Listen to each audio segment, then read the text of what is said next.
आप लोगों ने इलेक्ट्रिसिटी के बारे में तो कई बार सुना होगा, लेकिन एग्जैक्टली इलेक्ट्रिसिटी है क्या, ये कॉन्सेप्ट अभी तक बहुत लोगों को क्लियर नहीं है।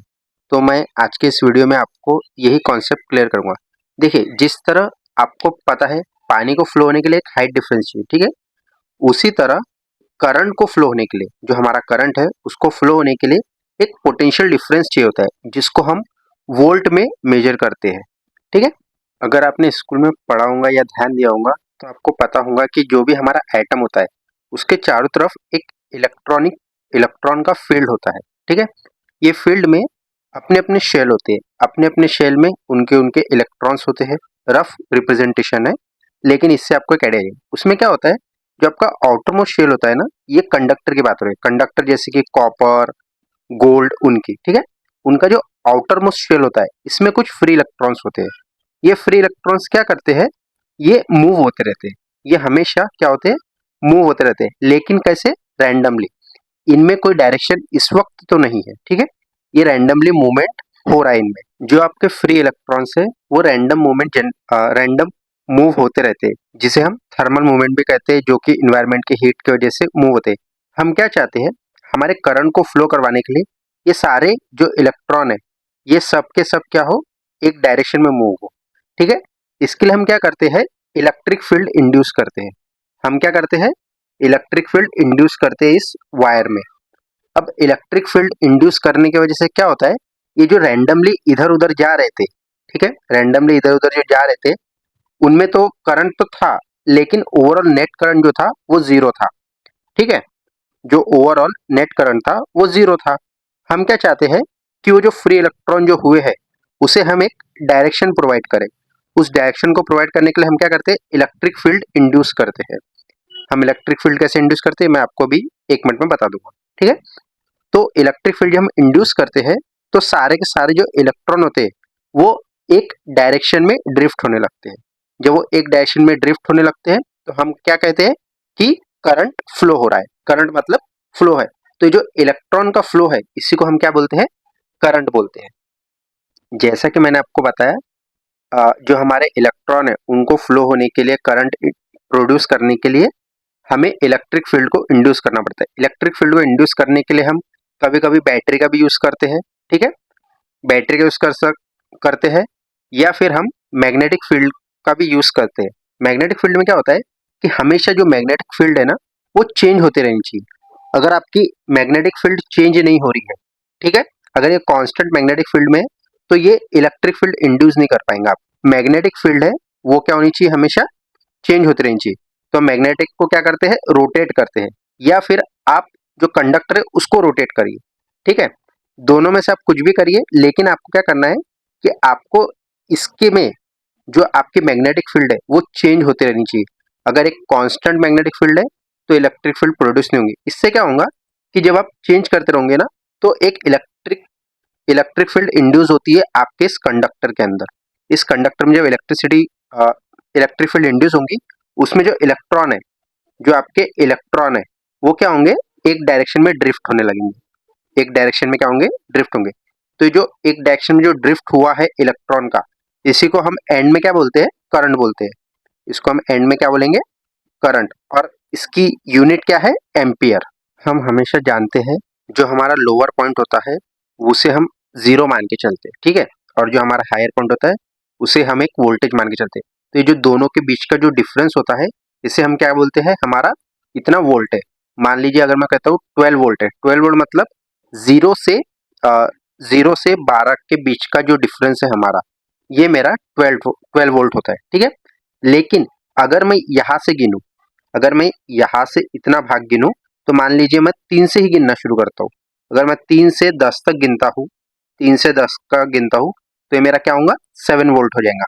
तो जो मेरा वोल्टेज होता है, जो मेरा वोल्ट होता है वो मेरे लो वोल्टेज और हाई वोल्टेज के बीच का डिफरेंस होता है। अभी मैंने आपको जैसे कि बताया, जो हमारा करंट है वो फ्लो ऑफ इलेक्ट्रॉन्स है, ठीक है। करंट जो है हमारा फ्लो ऑफ इलेक्ट्रॉन्स है। तो अगर मान लीजिए ये हमारा एक पाइप है, ठीक है। पाइप पाइप में क्या है, वाटर बह रहा है। अगर मुझे ज्यादा वाटर बहाना है तो मुझे क्या लगेगा, बड़ा पाइप लगेगा, क्योंकि इस छोटे पाइप का एक लिमिट है। इस छोटे पाइप की लिमिट को अगर मैं क्रॉस कर देता हूँ तो मेरा पानी तो उतना बह ही नहीं सकता कभी जितना मुझे चाहिए। मान लीजिए मुझे 10 लीटर पर सेकंड चाहिए, ठीक है, 10 लीटर पर सेकंड मुझे वाटर चाहिए। तो इसमें इतना वॉल्यूम ही नहीं है, इतना इसके अंदर डायमीटर ही नहीं है, इतना ये बड़ा ही नहीं है पाइप कि मैं इतना पानी इससे निकलवा सकूं। तो क्या होगा, पाइप फट जाएगा, पाइप फट जाएगा। अब इस पाइप की जगह मान लीजिए वायर है मेरे पास, ये पतला सा वायर है, मुझे क्या चाहिए, 10 एम का करंट चाहिए, 10 एम का करंट चाहिए। तो ये इतने पतले वायर में तो इतनी कैपेसिटी, इतना वो होल्ड ही नहीं कर पाएगा ना, तो क्या होगा, वो पिघल जाएगा। फिर वैसे क्या होता है कि हम क्या करते हैं, अगर हमें ज्यादा ज्यादा एम्पेयर का चाहिए, ज्यादा एम्पेयर का करंट फ्लो करवाना है, तो हम थिक वायर लेते हैं। थिक वायर इसलिए लेते हैं ताकि वो उसको होल्ड कर पाए, सस्टेन कर पाए। तभी तो हमें जितना ज्यादा पानी हो लगता है क्वांटिटी में, हम क्या करते हैं, उतना ही बड़ा पाइप लेते हैं ताकि हमें उतना ही ज्यादा वाटर फ्लो करता हुआ मिले उसमें से, है ना, उतना ही ज्यादा क्वांटिटी में।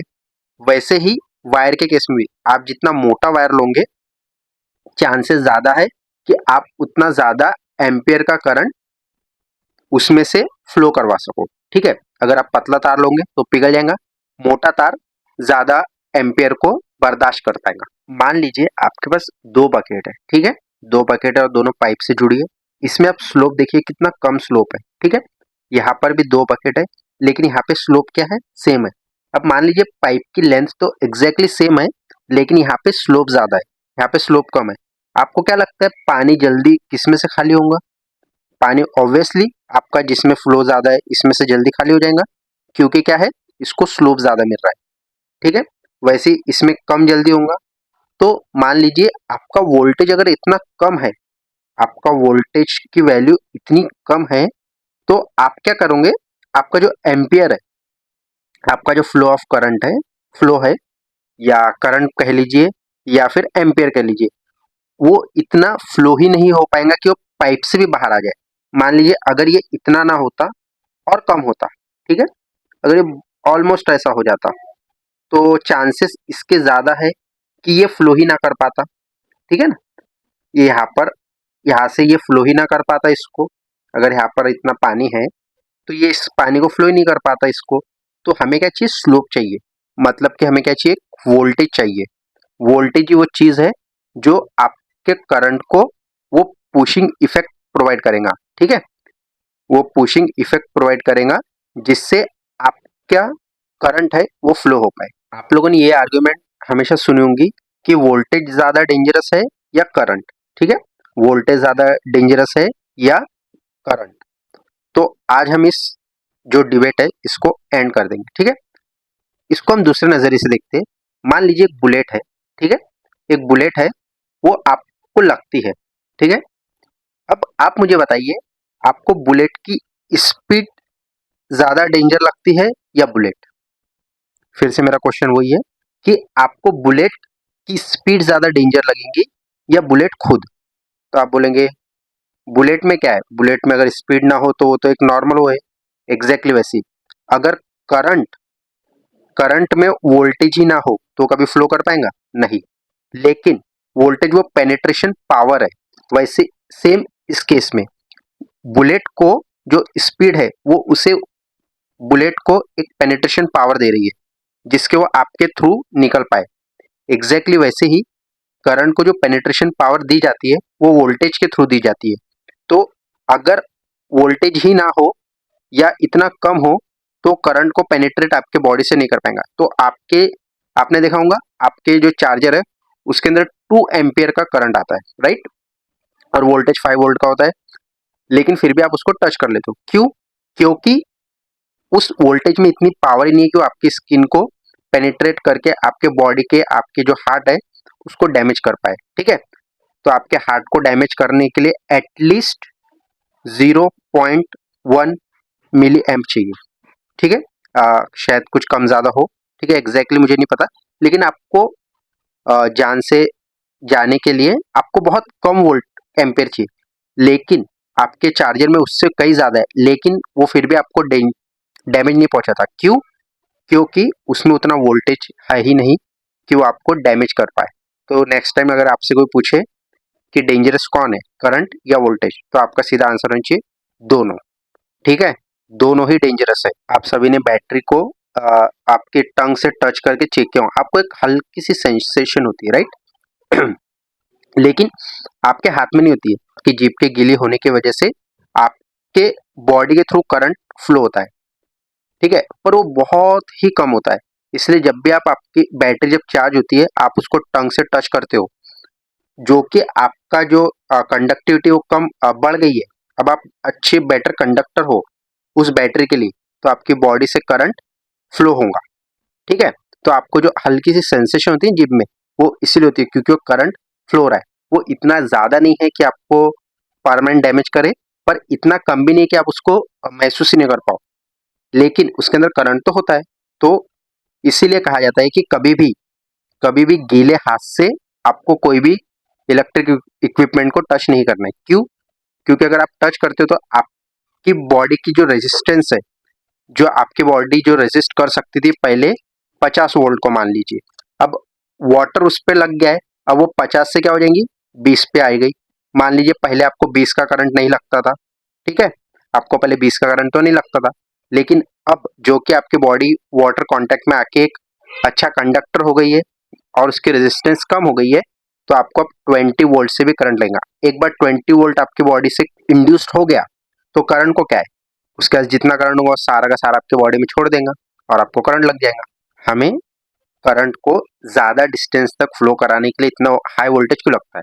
हम कम वोल्टेज में हमारे 9 वोल्ट की बैटरी ये काम क्यों नहीं कर सकती? अब मान लीजिए आपका क्या है, एक वायर है, वायर का एक हिस्सा ले लीजिए आप इतना, ठीक है, इतना वायर का हिस्सा ले। अब देखिए मैंने क्या कहा था आपको, इलेक्ट्रिक फील्ड जो इंड्यूस होती है वो आपके जो फ्री इलेक्ट्रॉन्स होते हैं उसको एक डायरेक्शन देके ड्रिफ्ट तो करवा देती है, लेकिन कुछ कुछ होते हैं ना नासमझ बच्चे स्कूल में भी कॉलेजेस में भी, जो इसके साथ फ्लो नहीं होते, ठीक है।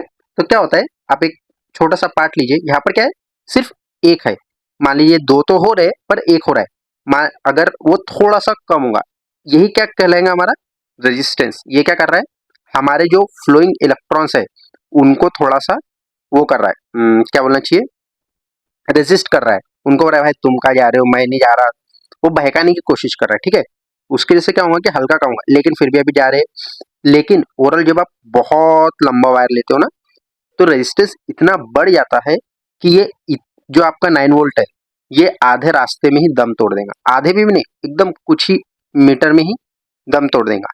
तो आप क्या करते हो, वोल्टेज को हाई करते हो। वोल्टेज हाई करने से क्या होता है, मान लीजिए यहाँ से मैं क्या करता हूँ, 1 लाख वोल्ट भेजता हूँ, 1 लाख वोल्ट का मैं पोटेंशियल डिफरेंस क्रिएट करता हूँ, वोल्टेज क्रिएट करता हूँ यहाँ पर, और यहाँ पे जीरो है, तो मैं चाहता हूँ कि कुछ तो जाए यहाँ। तो मैं क्या करता हूँ, यहाँ पर जब इसके रेजिस्टेंस की वजह से क्या होता है, इलेक्ट्रिक फ्लो में हमारे बाधा क्रिएट होती है। अब उसकी जो बाधा क्रिएट हो गई है उसको भी तो कंपनसेट करना पड़ेगा। उसके लिए क्या करते हैं, हम वोल्टेज बढ़ा देते हैं। वोल्टेज बढ़ाने से क्या होगा कि जो हम पहले भेज रहे थे जितना करंट, जितना वोल्टेज, ठीक है, वो यहाँ पर आते आते कम हो जाएगा, डाउन हो जाएगा। क्यों?